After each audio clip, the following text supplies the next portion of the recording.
Have you ever been so pissed at your parents that you just wanted to hire some contract killers and get them killed? Well, Jennifer Pan was, and Jennifer Pan did. So, welcome to Women in Law Canada. Let's talk about what Jennifer did.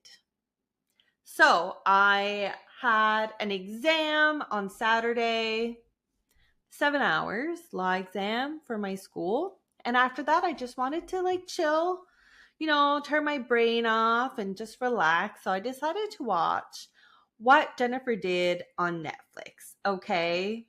And I was pissed. I had so many questions. So many questions. What the? No words. But who watched What Jennifer Did? Okay. Love does weird things. How did they all get appeals on their convictions and getting a new trial? It was the second time she tried to plan this. I'm not okay. What the hell? So I decided to get answers. I read the appellate decision because at the end, it said that they all got appeals on their convictions. And I was like, what the fuck? She tried to do this twice. She tried to hire somebody 2 times to get her parents unalived, or her dad, or herself, depending on which story she tells that day, right? So I read the decision. I needed answers. I got them. So let's discuss. But before we get into it, let me give you a little bit of a background on this whole situation, okay? On November 8th, 2010, let me set the scene for you, okay? We're in small town Markham, Ontario, although not really small town, I don't know, the population. It's quite big compared to a rural area where I'm from, okay? Anyways, I digress. Markham, Ontario, November 8th, 2010, 911 receives this phone call from this young lady, frantic, in tears. She was tied up on a banister upstairs after 3 people broke into her home, okay? And she said she heard them asking her parents for money, and then she heard some pops.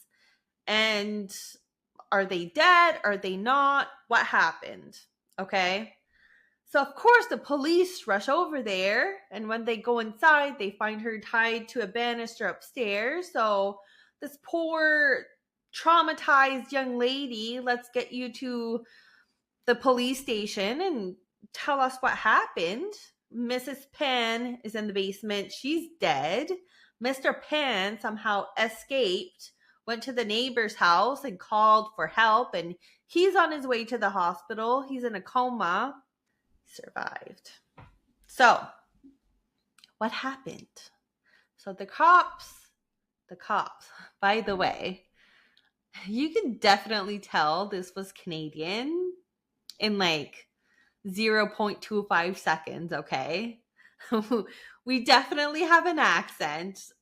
It's wild. I'm French, so I know I have a French accent, but you can definitely tell the difference between an American and a Canadian speaking. Anyways, I thought all those years the US were just making fun of us for no reason, but turns out they do have a reason.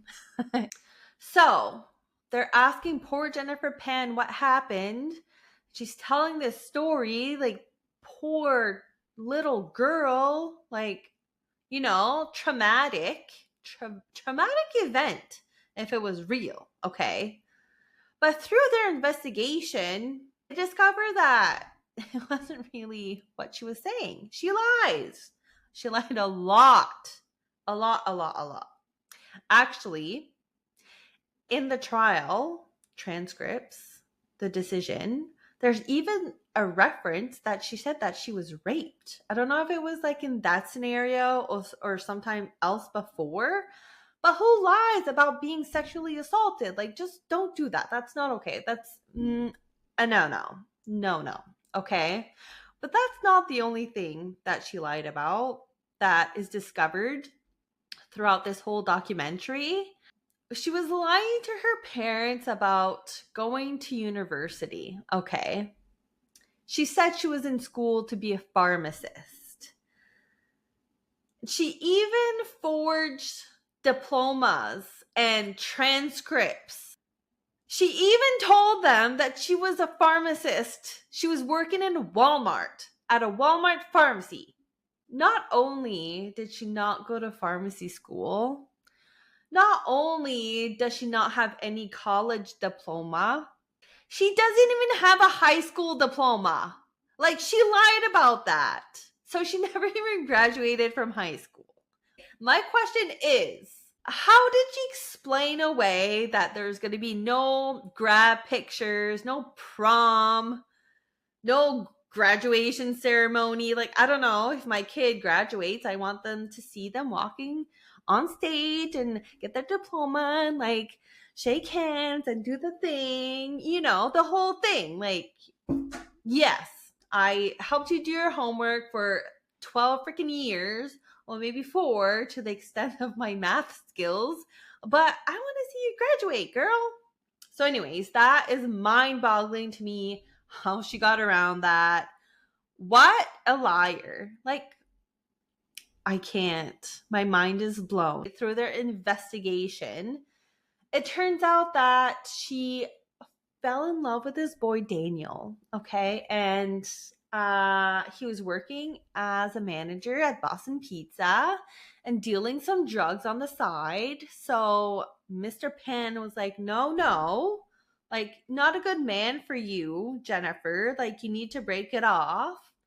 But it was like the love of her life, so she was not happy about it. And then they found out that she lied about going to school, so they gave her an ultimatum: either, leave her house and go be with Daniel, or stop all contact with him and stay with us. And they took away her cell phone. I mean, I think she was like 24 at this point. Took away her phone. She could only go to like piano lessons and back, like very limited. And this was Mr. Penn. And then she said that just culturally, her mom had to kind of agree with the dad. So she wasn't mad at her mom or anything. It was really with her dad that she had an issue with. Okay. So they discovered that she reached out to her ex-boyfriend, codename Homeboy. She was communicating with him. They were still friends and talking, but she got a contact to get a hit out on her dad. She wanted him unalived. So they agreed to set up this hit for $10,000. And then the police discovered that not only did she do this, but this was the second time that she tried to set up a hit on her dad. And the first time it didn't work out. She gave this guy money and he ghosted her, so she had to try again. She first reaches out to this homeboy in August, okay? And they set something up. And then later on, they found communications in October and in November. And this happened November 8th. So back and forth, text messages, I guess, from a SIM card that she got. So she would switch out her SIM card, like some covert CIA shit level, okay? Anyways, so this home invasion happens. She's brought in for questioning, and then she just, I don't know, can't handle it. And she starts to give some nuggets that some things just aren't lining up. And at the end of it, her boyfriend Daniel, the Boston Pizza manager, and 3 other guys end up criminally charged with first-degree murder and attempted murder for Mr. Penn, okay? And they all get convicted. I think they all got life sentences with no chance of parole for 25 years. And then at the end of this documentary, the thing that really like blew my mind, they said they all appealed their convictions, okay? And it got approved. So they appeal their convictions. They're getting a retrial. So my mind was blown. I was like, what the hell? This is the second time that she planned this, and they all got retrials. And I was like, I need answers. So here's what happened. During the trial, the trial judge had to give instructions to the jury so they could really understand how to put together all of that evidence, okay? Because there's a lot. And so he told them that there was basically two scenarios that they could consider. And scenario one was that the attack on the Pans was planned and deliberate, where the intention was to murder both parents, okay? And that it was a single attack, which killed one person and almost killed a second. And then scenario two was that the attack on the Pans arose out of a joint plan or an agreement between some two or more persons to commit a home invasion, a robbery, and that the Pans were shot during the commission of this robbery. So he left out some other offenses that could have been included, like second-degree murder and manslaughter, that could also have been possible verdicts in relation to the death of Jennifer Pan's mom. Okay? So in the appeal, the counsel for Jennifer Pan said that there was a realistic possibility that the jury might have concluded that while Pan had planned for her father to be killed, that there was a reasonable doubt as to whether she had such a plan for her mom. And that rather the people who went to the house to kill the dad also killed the mom. So in the spur of the moment, they just decided to kill both parents, but that it was never part of the plan, okay? Because during the trial, as part of her defense, Jennifer Pan said that she had planned to hire somebody to kill her dad, okay? So whatever happened in August with Homeboy, she was like, yes, I hired somebody to kill my dad. But then in September, everything was going so much better, so I decided to cancel that hit. And this is where it kind of like is a bit confusing, okay? Like contradictory in her story. Because then she says that she hired somebody to kill her dad, but then she canceled it. And when she canceled it, they negotiated an $8,500 cancellation fee, and that all the text messages and the visit on November 8th to the house was to collect on that fee, okay?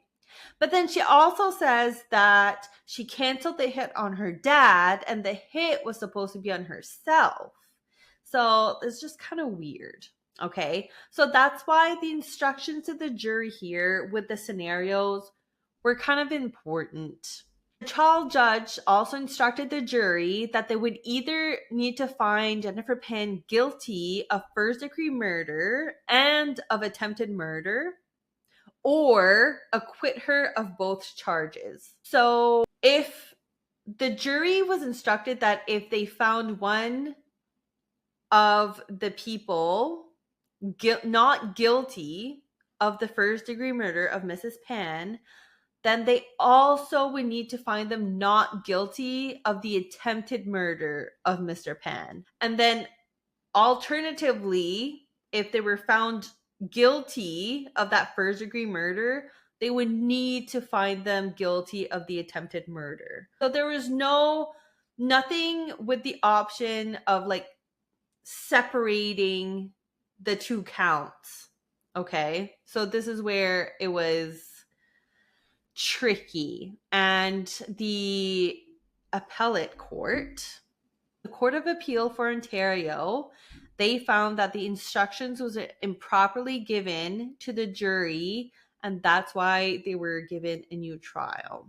So there were 7 grounds of appeal during their court, and I think only one was allowed, and the rest was just denied.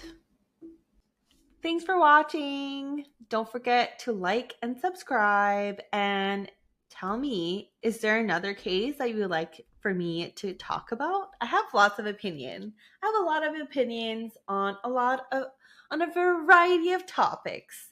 So if there's one in particular that you would like for me to talk about and do some digging on, just let me know in the comments.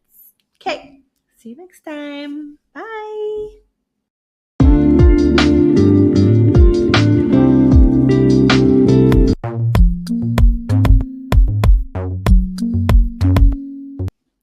And the head. I know.